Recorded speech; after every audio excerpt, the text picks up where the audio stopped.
Welcome to NarrativeNook audio tales where enchanted stories come to life. If you enjoy our stories, please subscribe, like and share to support our channel.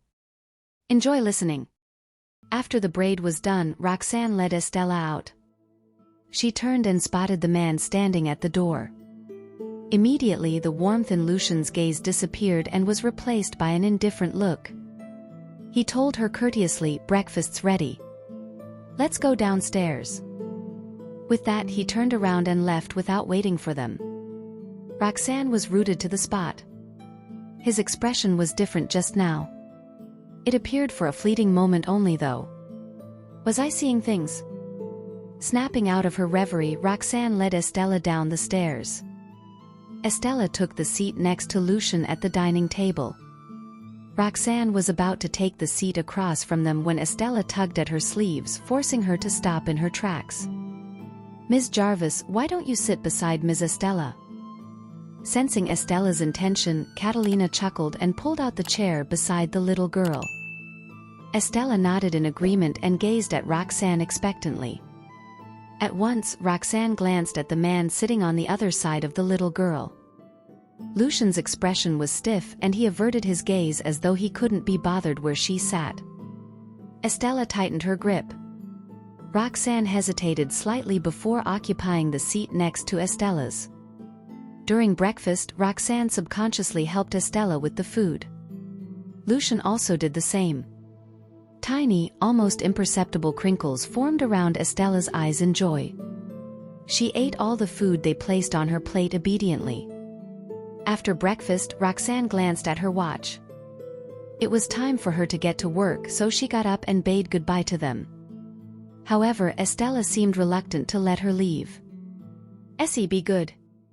I need to go to work. I'll visit you another day, all right?" Roxanne held her chubby hand and assured her. Hearing that, Estella released her grip on Roxanne's top grudgingly and waved goodbye to her.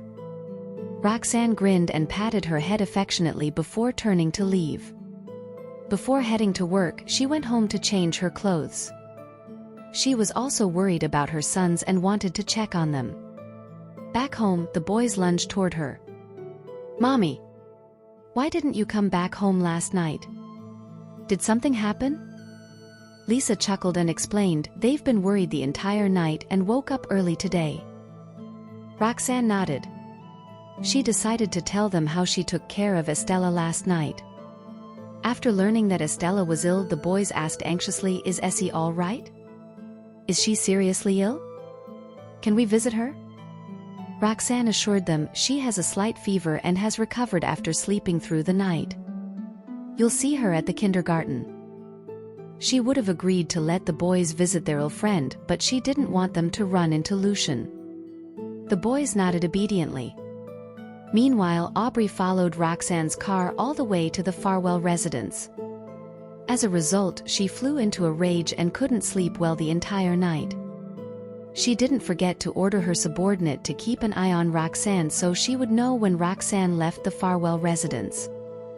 The next morning, she was having breakfast when she received a call from her subordinate informing her that Roxanne had just left the Farwell residence. "Batch!" Aubrey cut the line and clenched her jaw in fury. She can't wait to get back together with him after her return. Fear clawed up her throat instantly. I can't believe she got to spend a night in the Farwell residence.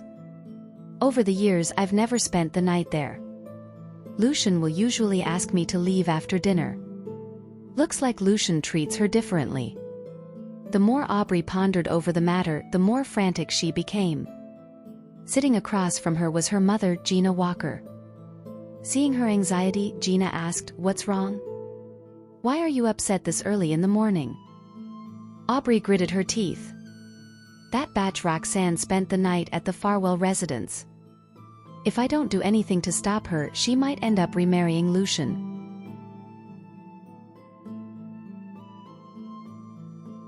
That afternoon, Aubrey and Gina met Sonia at a cafe. They were already waiting at a table by the window when Sonia arrived.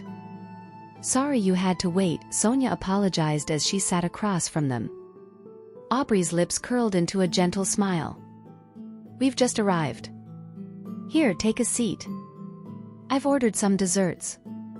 I hope they are to your liking. She then gestured for the server to serve their food. Soon a few delicate desserts were served. Sonia flashed a satisfied grin. Oh, how nice of you, Aubrey. You still remember that I like sweet food. Lucian isn't as thoughtful as you. They chatted for a while before Gina casually mentioned Roxanne's existence.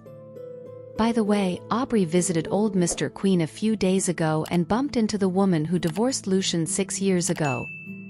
When did she come back? Do you know about this?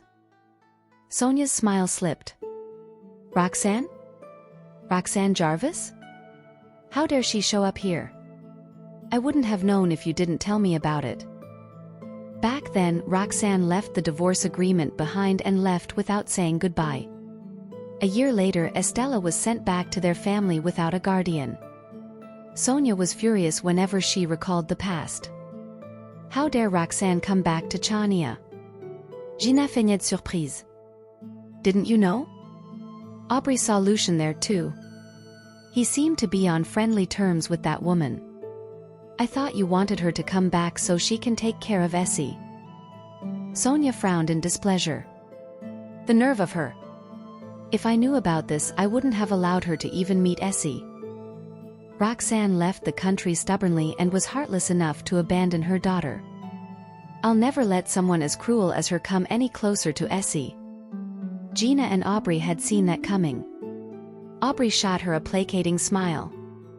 Mrs. Farwell, calm down. Perhaps Lucian doesn't think that way. She lowered her gaze in dejection as her smile became forced. Sonia's fury increased. What's wrong? Did Lucian bully you? Aubrey merely shot her mother a conflicted look. Gina broke the silence. I'll be frank with you. Lucian didn't show up when we had a meal together. I told Aubrey to invite him over, but he seemed to insinuate that he wanted to break off the engagement with her. Aubrey didn't tell me anything. If I hadn't realized she seemed dispirited and urged her to tell me the truth, she would have kept it a secret until now. Whipping her head around, she glared at Aubrey before turning back to look at Sonia. I asked you out to confirm the matter. If you're planning on asking that woman to return to the Farwell family, I'll ask Aubrey to give up now. Aubrey hung her head low, appearing utterly crestfallen. She didn't utter a word. That was the first Sonia had ever heard of it. Her gaze turned dark. Did Lucian say that for real? Both Gina and Aubrey said nothing. It was a silent acquiescent. Got it. Sonia grabbed her bag and rose to her feet. Don't worry, Aubrey. We've come to an agreement, so you'll be my daughter-in-law. I won't agree if Lucian insists on marrying someone else. There's no way I'll allow him to remarry Roxanne. Aubrey shot her a doleful look. Sonia felt bad for her. Don't be afraid. I'll head back home to deal with the matter right away.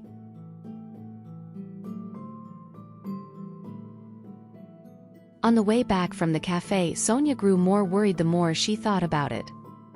Hence, when Elias got off work, she called him to go to the manor together. Lucian went to pick up Estella after work.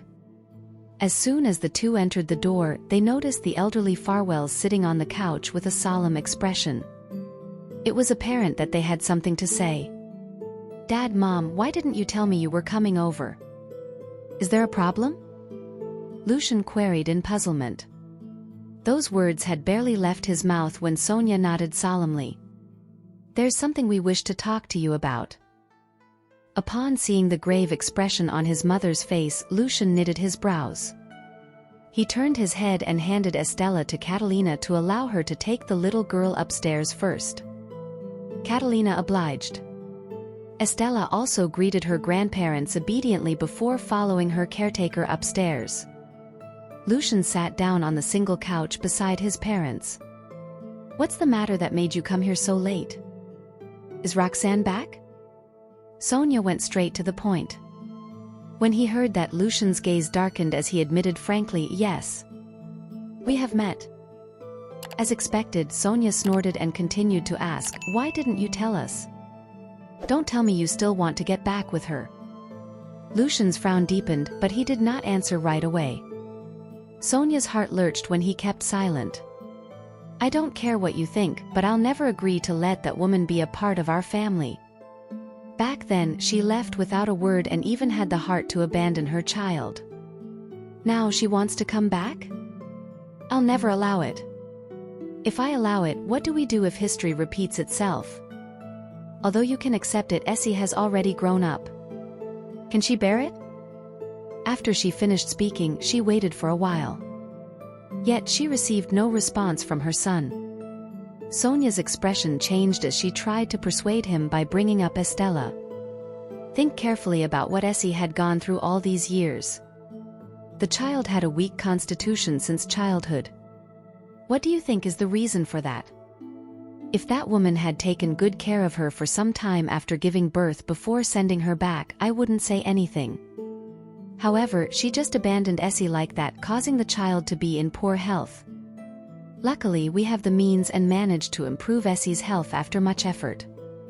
But as a result, Essie developed an autistic temperament and was called a bastard child without a mother outside. Do you think this will not lead to the worsening of her autism?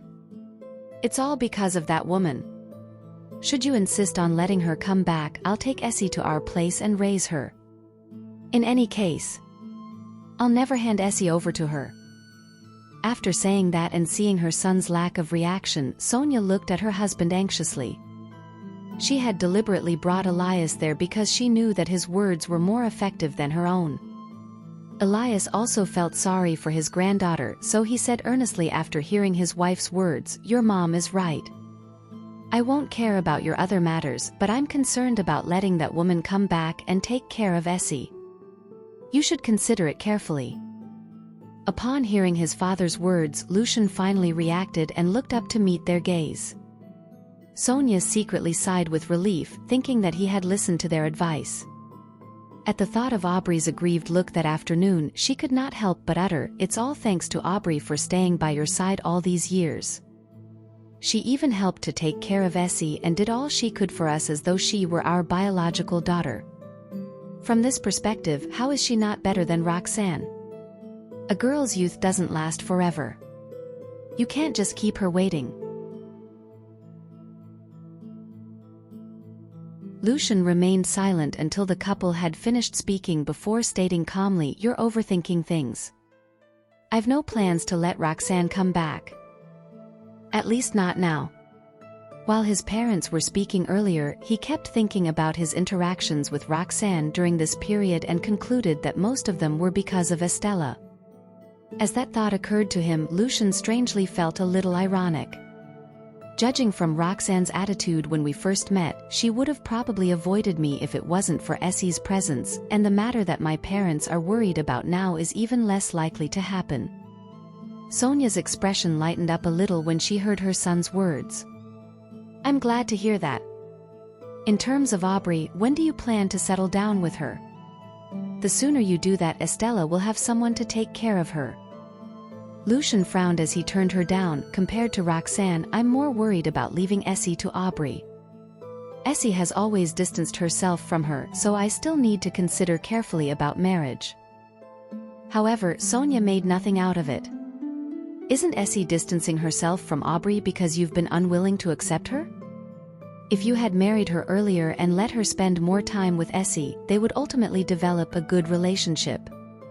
Besides, we can tell that Aubrey had always been devoted to caring for Essie all these years." Hearing this, Lucian knitted his brows a little impatiently. "Let's talk about this later. I'm tired." Over the years, although Aubrey had always acted innocent and harmless before them and treated Estella well, he did not think that the little girl would avoid her for no reason aside from not having any feelings for Aubrey. Now that his mother kept mentioning her, it only annoyed him further. Sonia sighed as her remaining words were cut off by him. "We won't force you either. In any case, you should think about it carefully. Before that, let us take care of Essie first." After speaking, she raised her voice to instruct Catalina to bring Estella down from upstairs and extended her hand toward the little girl with a smile. Unaware of the confrontation between the adults, Estella obediently buried herself in her grandmother's embrace. "Be good, Essie, and come over to our house to play for 2 days, okay?" Sonia affectionately pinched Estella's chubby cheek. The little girl blinked blankly and instinctively looked at her father. Lucian's expression tensed. "Essie's living well at home, Mom. I can also take good care of her." Sonia was displeased. "You know very well why I want to take Essie away. Besides, your father and I miss her. So what if we want her to go over and accompany us for 2 days?" Elias said in a deep voice to defuse the tense situation, "I heard that Essie has just recovered from being sick and you have been very busy these days, so let us take care of her first." Hearing his father's words, Lucian could not help but feel troubled. He naturally knew that his mother intended not to let Estella have any interactions with Roxanne, but he also could not refute what his father said. While he remained silent, Sonia got up and left with Estella in her arms. Lucian did not say anything in the end, thinking that he would just head over and pick up the little girl in 2 days. Estella was very well behaved with her grandparents and fell asleep obediently after dinner. Meanwhile, Sonia called Aubrey, telling her to come over in the morning to send Estella to kindergarten, as she always felt that the little girl did not like Aubrey because they spent too little time together. The following morning, Aubrey arrived early, and after greeting the elders, she reached out to take Estella's hand. Estella had just eaten breakfast, and her face fell when she saw Aubrey coming over. Upon seeing the latter's outstretched hand, she shrank back further, expressing great resistance. "Be good, Essie. Miss Pearson is sending you to kindergarten. If you don't leave now, you'll be late," Sonia patiently persuaded for a long time. Hearing this, Estella hesitated for a while. However, at the thought that she would be able to see the 2 little boys when she arrived at the kindergarten, she dragged herself into the car.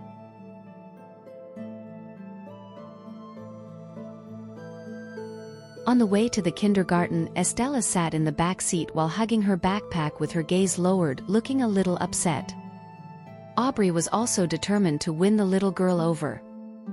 At least, they had to appear close on the outside. Looking at Estella's state through the rearview mirror, she pretended to ask in concern, "Are you not feeling well, Essie? Do you want me to take you to the hospital?"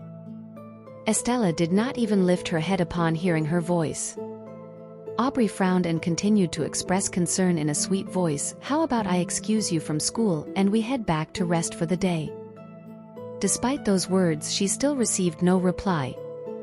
After waiting for a while, Aubrey grew impatient. "I'm asking you a question, Estella Farwell. What's with that expression? I can't even have a decent conversation with you." Hearing her displeased tone, Estella shuddered and hugged her backpack tighter.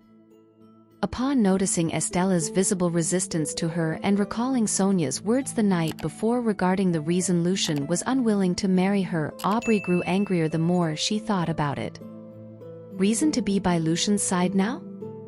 I also won't have to feel on edge because Roxanne is back in the country.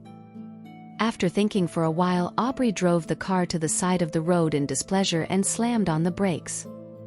Estella was caught off guard and tipped forward unsteadily. She pursed her lips as she looked up and promptly met Aubrey's burning gaze through the rearview mirror. As soon as they locked eyes, Estella's eyes constricted and she looked around frantically. Every time this awful lady does something to me, she always has this expression, but there's no way for me to ask for help now. Aubrey's anger rose upon seeing her frightened look. She opened the car door and entered the back seat before slamming the door closed. Estella hurriedly moved to distance herself from Aubrey, but the latter grabbed her arm roughly. "What is the meaning of this, little mute? You're displaying hatred toward me for your dad to see, isn't it?" Aubrey looked at her ferociously as she exerted more force into her grip. "Have I not treated you well all these years? I'm so close to worshipping you like my ancestor, yet this is how you repay me? Do you truly think I dare not to do anything to you?" Estella was in so much pain that her eyes reddened, but she still bit her lip and made no sound, merely lowering her eyes and not daring to look at the woman. Aubrey grew angrier at her lack of response. She pulled Estella onto her lap and slapped the little girl's bottom without holding back. "Stupid mute. Do you truly think that I would appease you if it wasn't for the sake of being with Lucian? Disrespectful creature. It's one thing not repaying me but daring to show affection toward Roxanne that batch? Such an ungrateful child. Let me tell you this, you have to accept my marriage to your dad no matter what. Otherwise, don't blame me for what happens next." The crisp slaps echoed within the car alongside Aubrey's vicious cursing. Despite her reddened eyes and tears threatening to roll out, Estella stubbornly bit her lip, unwilling to cry in front of the wicked woman. "You're still being stubborn." Upon seeing that the little girl remained silent, Aubrey pinched her inner thigh mercilessly. "Let's see how much you can tolerate." Estella kicked her leg in pain as tears flowed out uncontrollably. While crying silently, she tried to get off the woman's lap by struggling hard. Aubrey only allowed Estella to get off of her when she heard the child beginning to get out of breath from crying so much. Estella immediately crawled toward the window on the other side of the car while enduring the pain and clutching her school bag to her chest as she continued sobbing. "Good. It was supposed to hurt," Aubrey scoffed as she glared at the little girl. "If you tell anyone about what happened today, I swear to God that you'll never see that woman ever again." Only then did she go back to the front seat and drove Estella to the kindergarten. "We're here. Wipe those tears off of your face," Aubrey commanded after they reached the kindergarten. Estella hurriedly dried her face, afraid that she really wouldn't be able to see her beloved Ms. Jarvis after this because of Aubrey's threat. Aubrey opened the door, and as they walked toward the gates together hand in hand, she hissed, "Don't cry or make a fuss again. If anyone can see even a single mark of a tear on your face, you'll know what I have in store for you." Right after she had hissed at Estella, Aubrey looked back up again with a sweet smile plastered on her face. Estella did her best to hold her tears back and obediently walked toward her teacher, bowing toward her. "Hello, Estella," her teacher greeted cheerfully. She spotted the hastily dried tears on Estella's cheeks and frowned in concern. "What happened? Why have you been crying?" Aubrey's expression changed rapidly but settled just as quickly. "I don't know what's gotten into her. She was making a huge fuss today and didn't want to come to school. We spent the longest time having to coddle her before she finally let us drag her out here." The teacher frowned in confusion upon hearing that. "Really? Estella has never hated school before. What happened?" Aubrey frowned but quickly covered it up with a smile, hurriedly changing the subject. "Maybe she's not feeling too well today. After all, her fever has only just gone down. Please keep an eye on her. If anything happens, please contact me." The teacher agreed with a smile, not looking too much into it. Aubrey handed Estella over to the teacher and pretended to give her a couple of words of advice before turning to leave. She had only just gotten into her car when she spotted a familiar Mercedes-Benz parked in front of the kindergarten. Roxanne brought her 2 children out of the car soon after. Estella's expression cleared up and she began to look as right as rain once the 3 of them showed up. Aubrey's expression darkened rapidly. She watched bitterly as Roxanne chatted casually with the teacher before handing the kids over, and her expression remained gloomy until Roxanne got into her car and left. She only stopped watching once the Mercedes-Benz disappeared at the end of the road. If she remembered correctly, the Farwell family had invested in the kindergarten. She couldn't help but become extremely suspicious. Lucian must have bumped into Roxanne at least once whenever he picked up or dropped off Estella. Besides, as a shareholder, there was no way he wouldn't know that Roxanne's kids studied here. Estella also showed how much she liked the woman, so who knew how much they had going on behind Aubrey's back.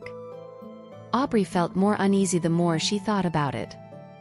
She spotted the teacher still standing there and decided to just get out of her car, all the while wearing a solemn expression on her face. Seeing that she had returned, the teacher asked with a smile, "What's wrong, miss? Is there anything I can help you with?" Aubrey bowed slightly. "Hello. I'd like to introduce myself. I'm the owner of Pearson Group and would like to make a donation of some playground equipment to this kindergarten. Could I please speak to the head of the kindergarten?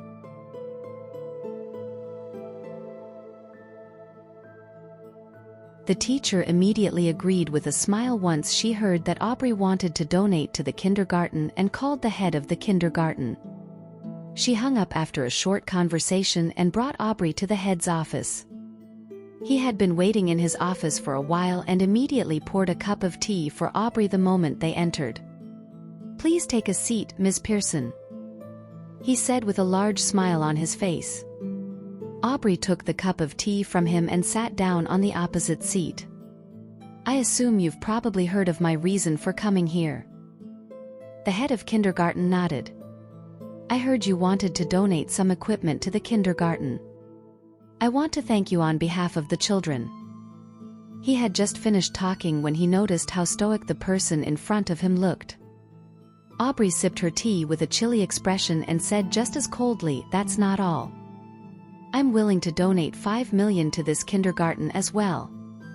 You can do whatever you want with it in exchange for one simple favor."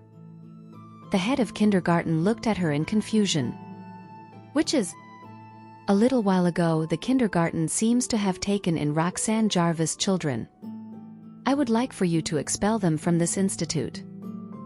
Aubrey narrowed her eyes, her expression frosty. The head of kindergarten and the teacher looked at each other in confusion upon hearing Aubrey's words. Lucian had mentioned it to them before, but he had taken it back rather quickly. Now they were hearing it again from Aubrey. "If you don't mind me asking, Ms. Pearson, what happened between you and Ms. Jarvis?" the head of kindergarten asked cautiously. Aubrey glared at him. "You don't need to know so much. All you need to know is that I don't want her children and the Farwell children in the same school. I believe you're not completely unaware of the arranged marriage between the Pearson family and the Farwell family." The head of kindergarten nodded frantically. "Yes, I've heard about it. I've had some personal issues with Roxanne in the past. I'll be Estella's mother soon, and if my daughter gets bullied by her son, will you be responsible for that?" Aubrey threatened mildly. At the mention of the Farwell family, the head of kindergarten thought about how Lucian had said himself to not expel those children. Didn't that mean that he wanted them to stay in this kindergarten? But now that the future Mrs. Farwell was making such a request, the head of the kindergarten didn't really know what to do.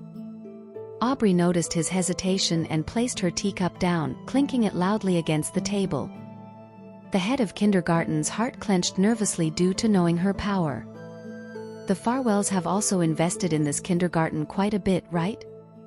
Imagine what a few words from me could do to your future.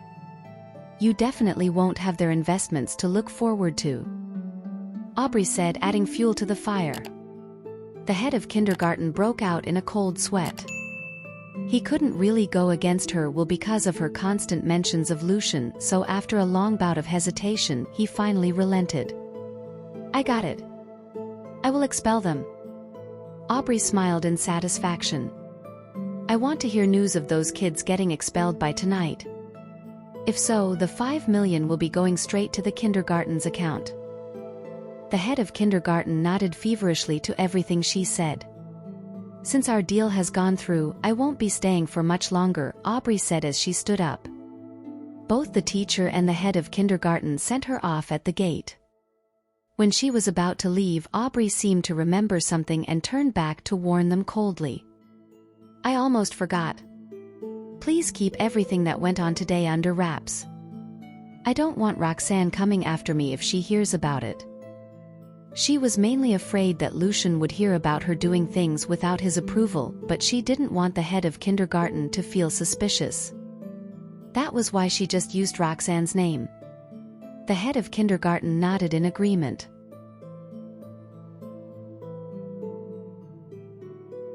That night, Roxanne rushed over after work, barely in time to pick Archie and Benny up from school. Only the two of them were left at the kindergarten gates and their teacher was taking care of them.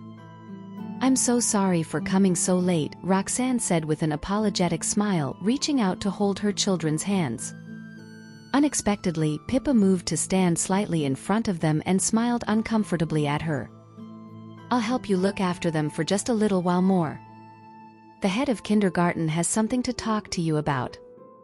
He's in his office right now." Roxanne didn't really know what was going on, but she still went upstairs and knocked on his door.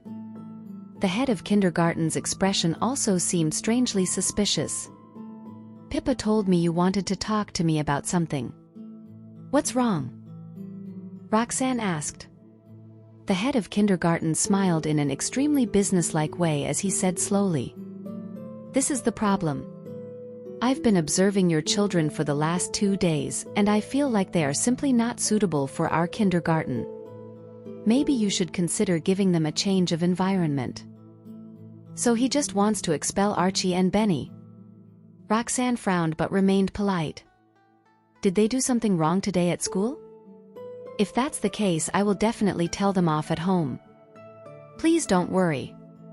I can promise that they won't do it." She wasn't done with her promises when the head of kindergarten cut her off abruptly. "The two of them have done fine.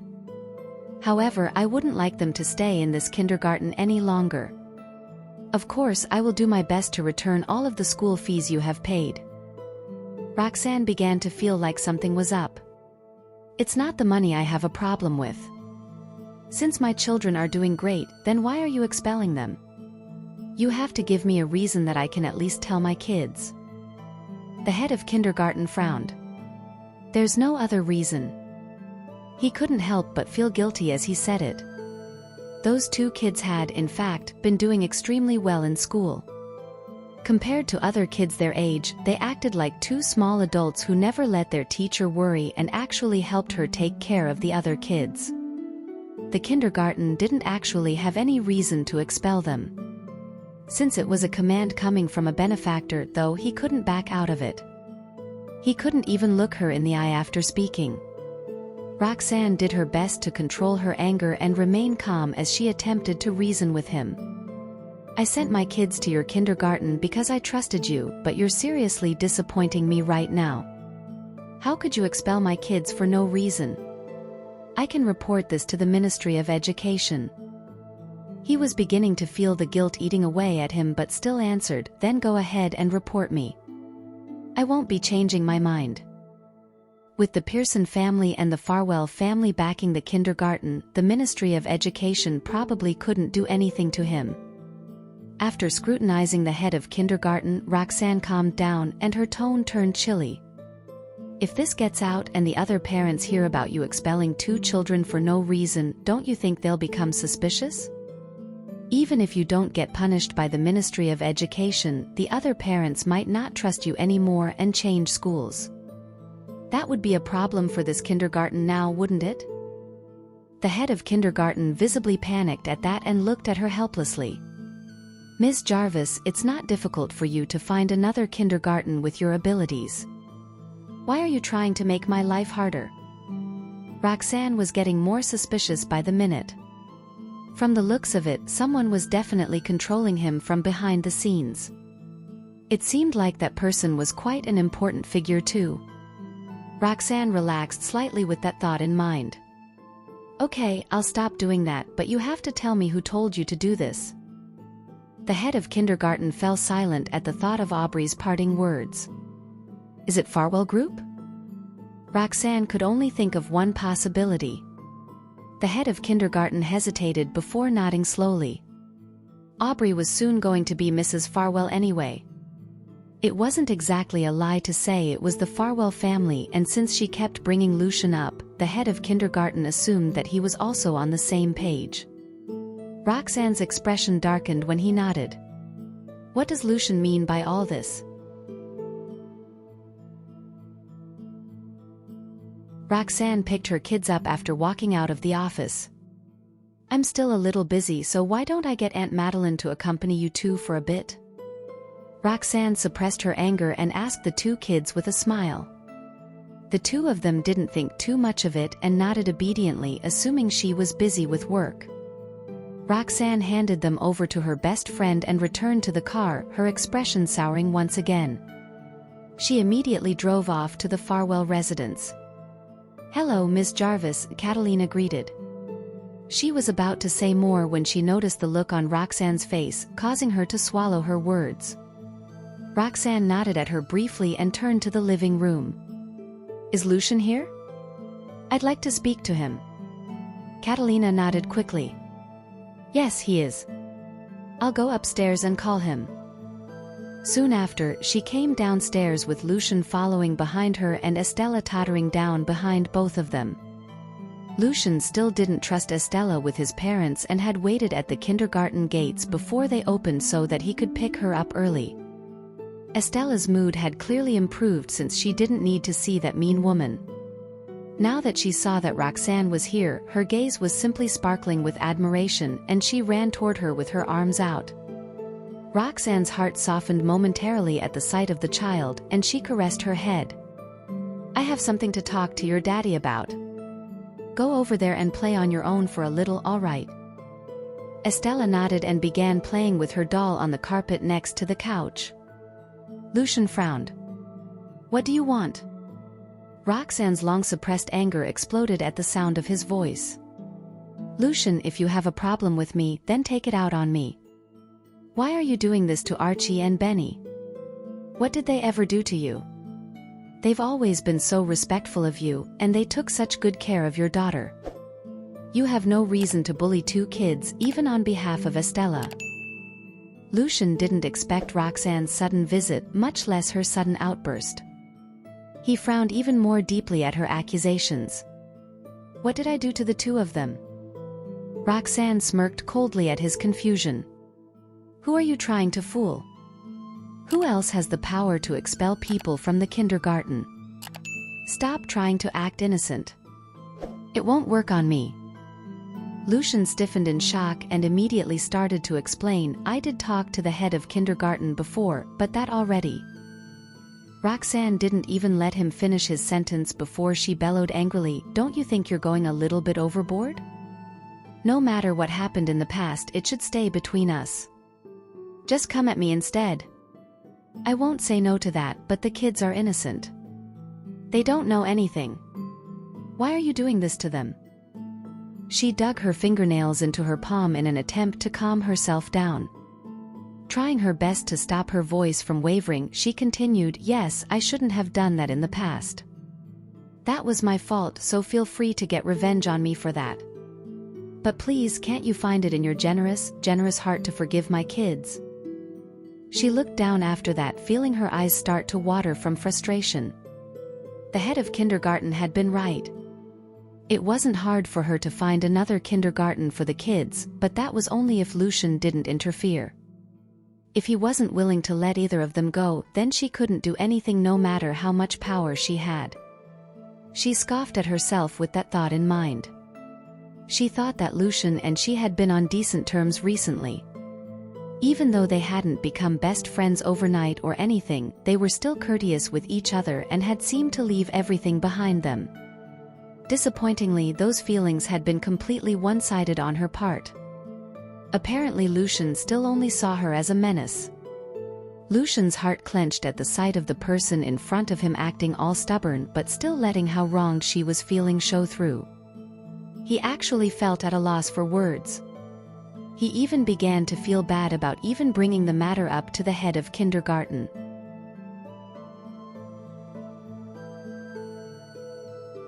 Estella was still playing with her doll on the carpet and couldn't help but glance at Roxanne every now and then.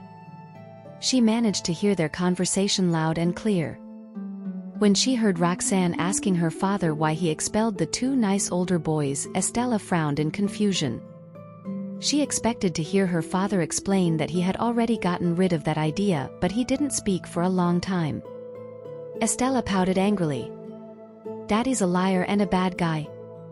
He promised me not to expel Archie and Benny but still ended up doing it." With that thought in mind, Estella tossed her toy onto the floor angrily and ran upstairs without looking back. "I'll never trust Daddy again." Lucian heard Estella running upstairs and felt an oncoming headache at the sight of her.